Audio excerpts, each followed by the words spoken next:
केही हजुरहरू खानाको कतिको पारखी हुनुहुन्छ, झन् त्यसमाथि रैथाने खाना भन्नाले हजुरहरूलाई कसलाई मन नपर्ला।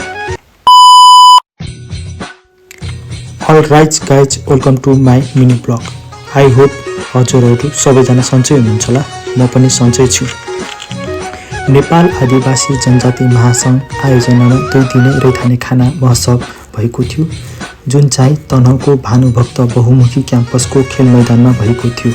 रैथाने परिकारको स्वाद र नवपुस्तालाई हस्तान्तरण गर्नको लागि खानाको महोत्सव आयोजना गरेको थियो, जसमा जनजाति समुदायले मौलिक घर निर्माण गरेको थियो। यस महोत्सवमा जनजातिको भाषा, संस्कार, संस्कृति संरक्षणमा महोत्सवमा रैथाने खानाको संरक्षण देखिएको थियो। यस महोत्सवमा मगर, गुरुङ, नेवार, कुमाल, भुजेल र तामाङ थकाली समुदायको घर देख्न सकिन्थ्यो र साथै महोत्सवमा मगर, गुरुङ, नेवार, कुमाल, भुजेल समुदायको खानाका परिकारहरू एकै थलोमा चाख्न पाइन्थ्यो।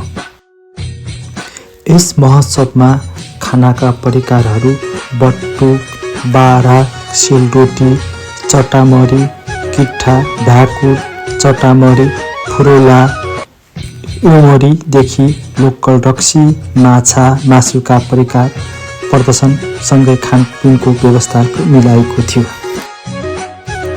महोत्सवमा आफ्नो जातिको खानाका परिकार बनाउन सबैजना व्यस्त देखिन्थ्यो। यतातिर बटुक पोलिराखेको थियो भने यतातिर अर्कोतिर सेलरोटी पोलिराखेको थियो र अर्कोतिर बुङ्गुरको मासु पकाइराखेको थियो।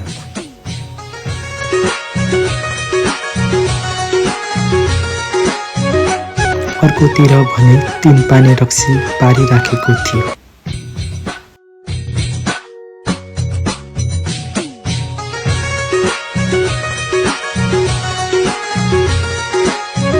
त्यसपछि साथीले बटुक र सेलरोटी किन्यो र हामीले त्यसपछि चाखिन थाल्यो कस्तो छ भनेर। मैले चाहिँ बटुक खायो, त्यसपछि भने फेरि साथीले यामरी किन्यो र यामरी पनि चाख्यो।